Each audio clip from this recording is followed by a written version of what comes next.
July 11th, 1961.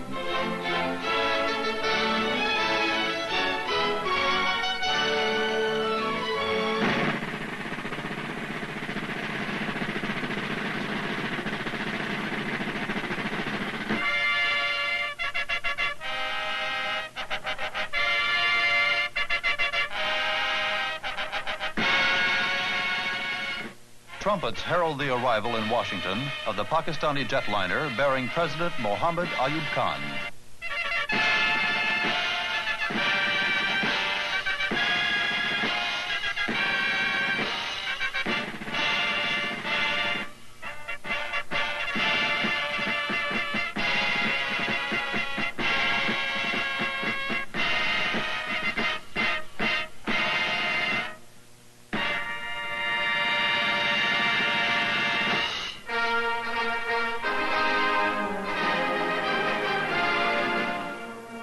First to greet President Ayyub is American President John F. Kennedy. With President Ayyub is his lovely daughter, Begum Aurangzeb. The two presidents are joined by American Secretary of State Dean Rusk and other dignitaries. Mrs. Kennedy and Begum Aurangzeb exchange greetings.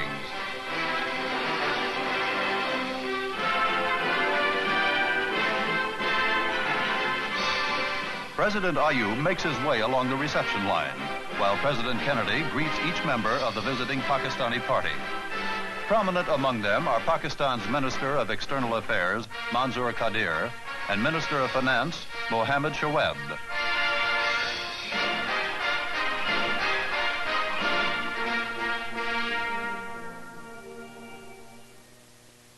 It is a great pleasure and great honor for me to welcome our distinguished visitor, President of Pakistan. We are glad to have you here because you come as the head of an important and powerful country which is allied with us in CETO, which is associated with us in CENTO, which represents a powerful force for freedom in your area of the world. I am overwhelmed by the warmth of reception, Mr. President, you have given me, and very kind words you have expressed about my country and its relationship with your country. Now I'm looking forward to having the opportunity of exchanging views with you, and I have no doubt that our area of understanding will enlarge as a result of it, and our friendship will get stronger.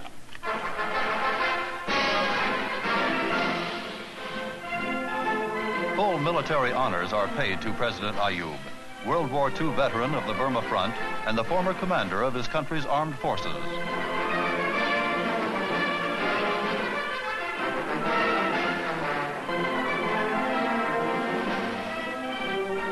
In Mr. Kennedy's new presidential limousine, the two presidents acknowledge the cheers of the throngs.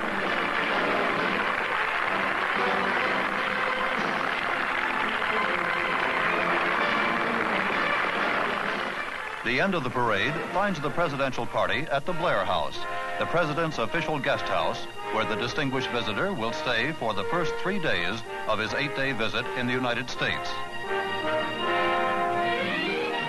A few miles up the Potomac River from Washington is Mount Vernon, home of George Washington, the first president of the United States. President Ayyub and his daughter are the guests of President and Mrs. Kennedy at a state dinner there. It is the first time a state dinner is held at this historic shrine.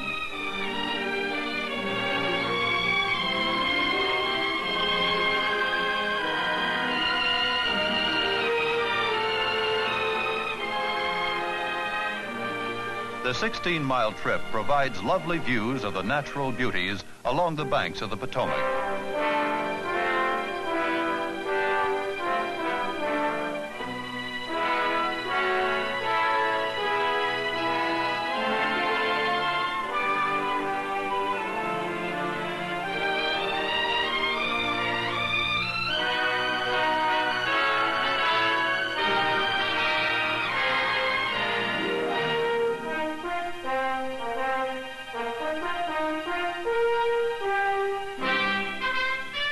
A winding road leads up to the house, which is at the top of a steep hill overlooking the river. Many guests are waiting for President Ayyub and President Kennedy. Among them are some of the chief diplomatic and political figures of the United States. As part of the welcoming ceremony, a small bronze bust of George Washington is presented to the Pakistani leader.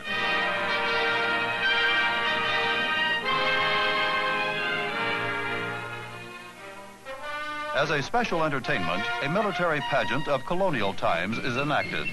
A platoon of soldiers dressed in the period of the American Revolution performs a drill. A fife and drum corps furnishes music of nearly 2 centuries ago.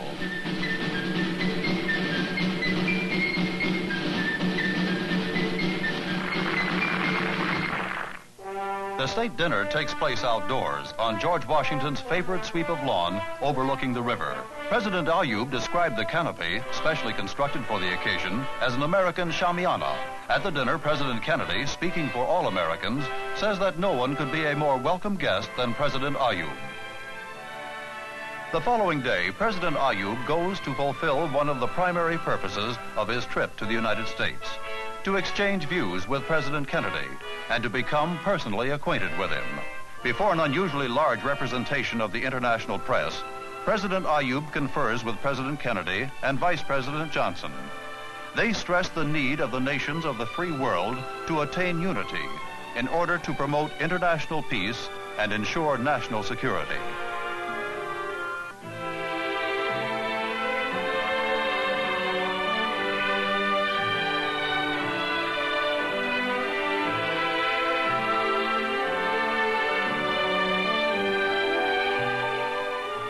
In response to a special invitation, President Ayyub is on his way to address a joint session of the Congress of the United States.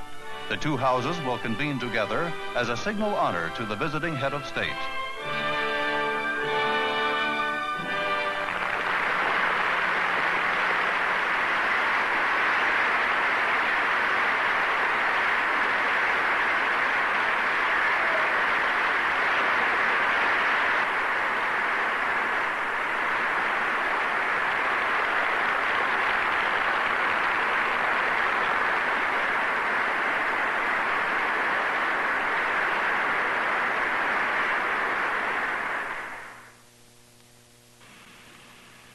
I regard it as a great privilege to have been given the opportunity to address this august body, the most powerful and the most distinguished representative institution in the world.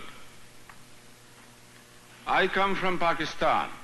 In his address, President Ayyub reviews the grave problems which face his country. He tells the representatives of the American people that if Pakistan is to retain its dearly loved freedom, it must modernize its education, its agriculture, and its industry.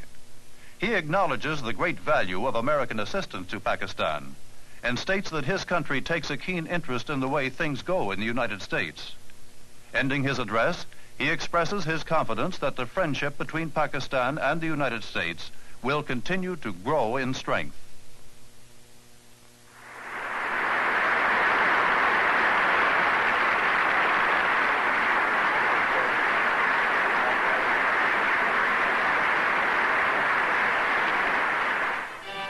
Washington's Islamic Center and Mosque is one of the many beautiful religious centers of the nation's capital.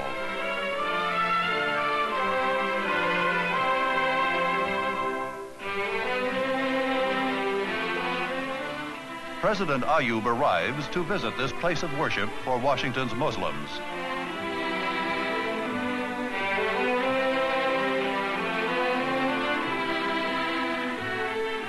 In the courtyard, the president observes a fountain, which is a replica of one in the Alhambra in Spain.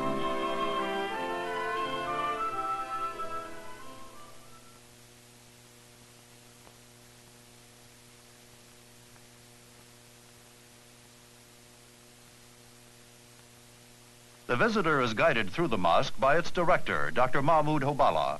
Dr. Hobala explains the varied cultural and educational programs of the Islamic Center. President Ayyub is pleased to visit this great center in America for research on Islam.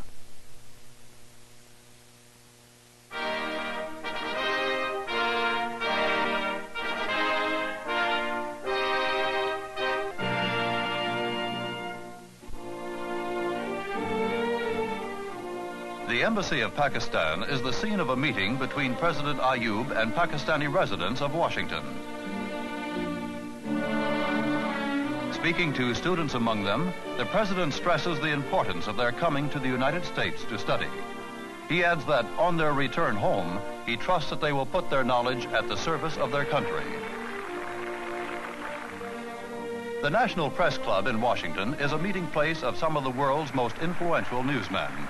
By special invitation, President Ayyub comes to speak before them.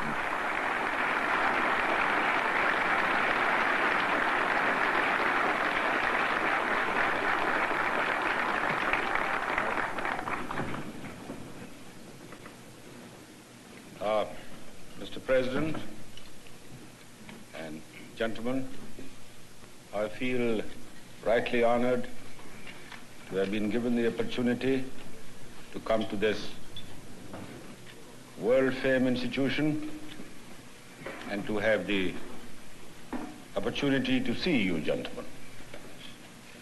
I'm most impressed by the number of intelligent faces I see all around me. After his remarks, President Ayyub invites the questions of the reporters.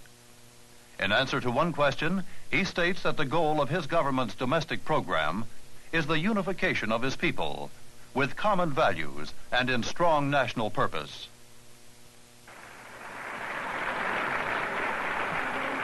The newsmen respond warmly to the outspoken and candid answers of the Pakistani leader. That evening, President Ayyub gives a gala reception and banquet in honor of President and Mrs. Kennedy. Begum Aurangzeb and Mrs. Kennedy arrive together, followed by President Ayyub and President Kennedy. Former President Eisenhower and Mrs. Eisenhower are also guests. Prominent at all the official functions are Ambassadors Aziz Ahmed of Pakistan and William Roundtree of the United States.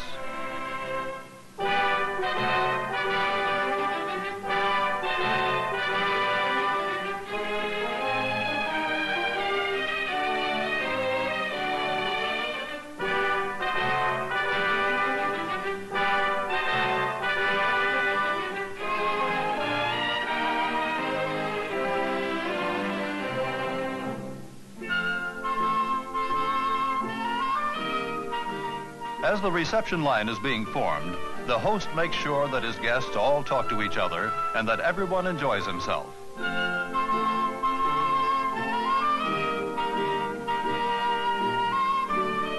Washington's most brilliant political and diplomatic figures are President Ayyub's guests. This glittering gala is a fitting climax to his Washington visit.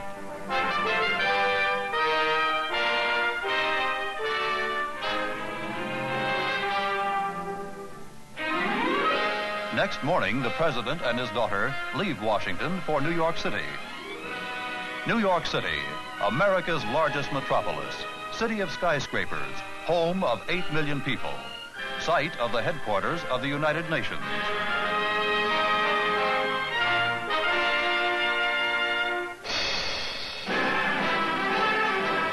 The welcome traditionally reserved by the city for its most distinguished visitors is a ticker-tape parade. Tons of confetti and festoons of paper ribbons are showered on President Ayyub as he makes his way up the thronged thoroughfare.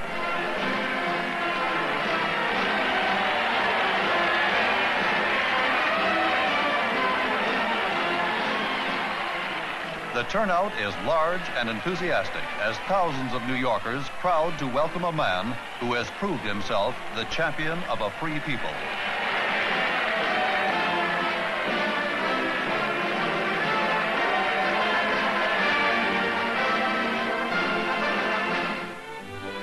In quieter surroundings, President Ayyub attends a reception given in his honor by New York Mayor Robert Wagner. The garden of the mayor's residence is filled with people who have come to greet the president. A young, pretty New Yorker presents the visitor with a symbol of the city's friendship. Among the fortunate people to have the opportunity of meeting the president are diplomats, New York political leaders, and distinguished private citizens.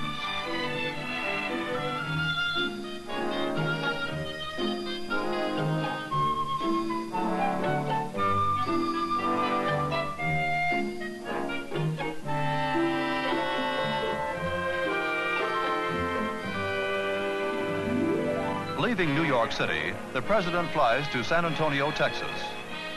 The Alamo is known across the country as the cradle of liberty in the southwestern United States. There, a handful of men, led by the legendary Davy Crockett, held off a large invading army. As everywhere in America, a large crowd welcomes President Ayyub.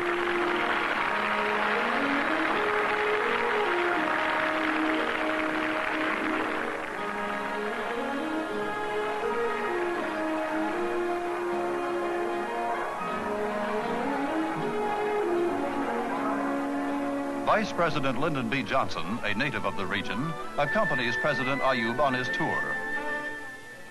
From San Antonio, they go to Vice President Johnson's ranch, where everything has been prepared to welcome the president. He and Begum Aurangzeb are to be weekend guests there. An old-fashioned Texas barbecue has been laid out for the visitor.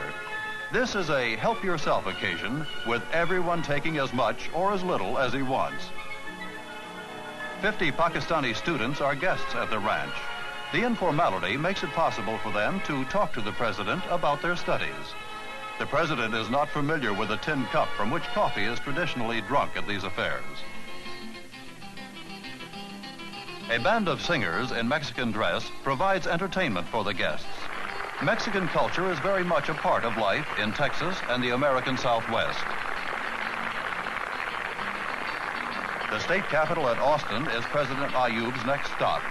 There, he will address a session of both houses of the Texas State Legislature, specially convened in his honor. Taking leave of Texas, the president flies back to New York.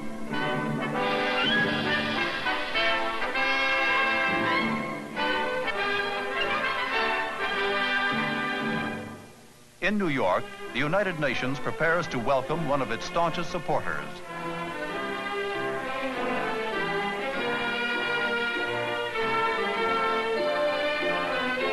President Ayyub is warmly greeted by United Nations Secretary General Dag Hammarskjöld, who is holding a dinner in honor of his distinguished guest. Pakistan's ambassador to the United Nations, Saeed Hassan, accompanies the president.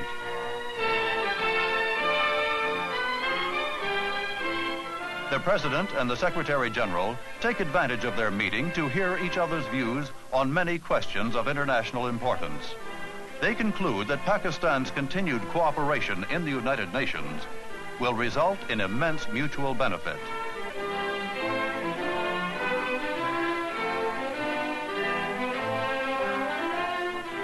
Next morning, everything is in readiness for President Ayyub's departure. Great numbers of reporters have followed him to the airport, hoping to get one last statement to the press.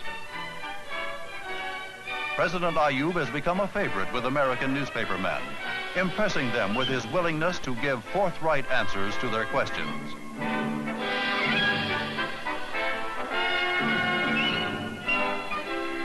The distinguished visitor hears a word of farewell from the New York policeman who escorted him to the airport. He tells reporters that he is struck by the warmth and spontaneity with which the American people welcomed him wherever he went.